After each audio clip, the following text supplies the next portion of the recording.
Welcome to Soul School and the teachings on Crysticism. Today, we're going to jump into a spiritual framework that totally reframes how we look at life, the afterlife, and, our ultimate purpose. So let's start by challenging a really big, familiar concept. So right off the bat, Crysticism challenges one of the most fundamental ideas a lot of us grew up with. It's basically saying the afterlife isn't just a simple choice between door number 1 and door number 2. Instead, it suggests a system with way more nuance, more options, and honestly more compassion. It argues that one single life is just a chapter, not the whole book.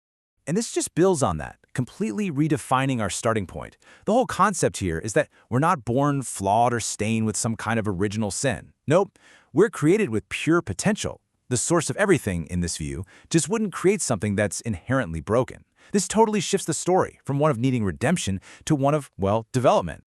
This gets right to the heart of personal responsibility. Crysticism says that karma is personal. The energy you misuse, it's yours to reclaim, yours to purify. And look, this isn't about punishment. It's all about learning and a balance. The whole idea of a scapegoat or a proxy who can just wipe the slate clean, that gets set aside. It's all about direct, personal accountability for your soul's journey. Okay, so if it's not about blind faith, then what is it about? According to these teachings, worthiness is all about mastery. It's about the wise, creative, and virtuous use of your own energy and your will. It's about what you can do, not just what you say you believe.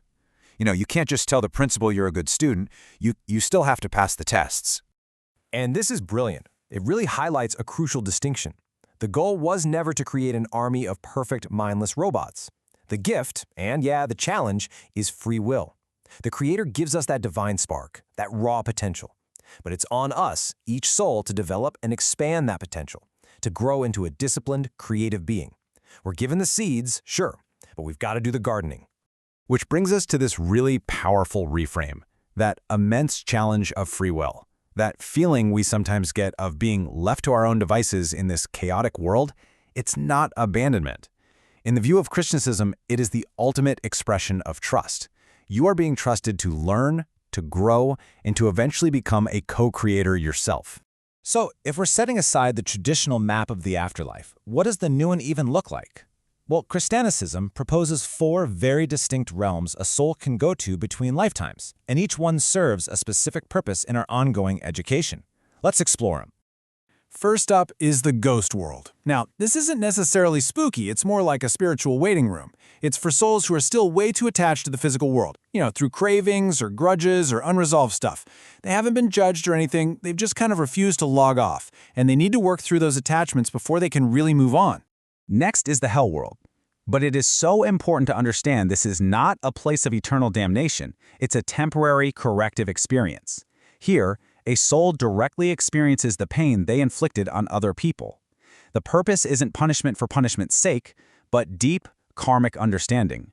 It's like a form of aversion therapy, so the soul doesn't keep making the same harmful mistakes. Then there's the celestial sanctuary. Think of this as a cosmic recovery room. It's a healing space for souls who have been through some serious trauma in their earthly lives. It's also a place to explore unfulfilled, virtuous desires. And interestingly, the teachings say the soul's shadow side is temporarily set aside here, which allows for a pure period of rest and recovery. And finally, for the really dedicated students of Soul School, there's the mystic, etheric world. This is an active planning phase.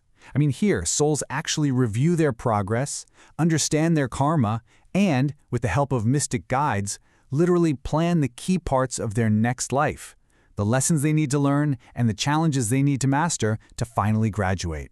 So, the crucial point in all of this is this. Your life is not a punishment. It's a curriculum you helped design. From this perspective, even the biggest challenges and traumas, they aren't just random things happening to you.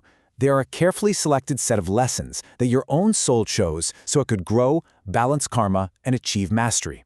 You're an active participant in your own education. Okay, so if Earth is a school and our lives are the curriculum, what's the final exam? What's the ultimate goal of all this learning, all this striving? What happens after we graduate? The mission is, it's both deeply personal and profoundly collective. It's about becoming a conscious co-creator, partnering with the divine to expand creation itself, all while holding on to your unique, mastered identity. And the work doesn't stop. You then help other souls on their path, you assist higher beings in other realms, and you actively work to manifest a more enlightened world right here. And that really is the heart of it, isn't it? This whole experience, all the joy, the pain, the mess, the beauty, it all gets reframed.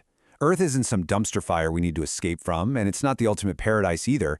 It is simply the campus, a weird, messy, beautiful classroom designed for the evolution of the soul.